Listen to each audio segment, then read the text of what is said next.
বাংলাদেশ জাতীয়তাবাদী দল বিএনপির ভারপ্রাপ্ত চেয়ারম্যান জনাব তারেক রহমান সাহেব বাংলাদেশে আসবে, এটা আমার জন্য অনেক বড় আনন্দকর বিষয় ভাই, অনেক বড় আনন্দকর বিষয়। কারণ আমি অনেক লাঞ্ছনার শিকার, আমি ভিটা বাড়িহীন হয়ে গেছি, আমাকে অস্তিত্ব বিলীন করে দিছে আওয়ামী লীগ।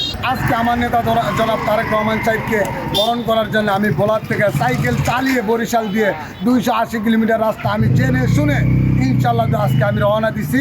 আমি ভোলা থেকে এই সাইকেল নিয়ে পায়ে চালিয়ে এই সাইকেল নিয়ে ইনশাল্লাহ বাঙ্গা ফরিদপুর হইয়া বাঙ্গা হইয়া মাদারীপুর হইয়া আমি ইনশাল্লাহ পদ্মা সেতু দিয়া সুন্দর করে আমি ঢাকা চলে যাব। আমার নেতা জনাব তারেক রহমান সাহেবকে আমি এক কুচি ধান দিতে পারলে আমার জীবনে আর কোনো চাওয়া নেই দলের কাছে, কিচ্ছু না, কারো কাছ থেকে আমি 2 টাকাও চাইবো না কখনো। আমার শুধু আমার নেতার হাতে যদি আমি এক কুচি ধান দিতে পারি, এটাই আমার বড় দাবি।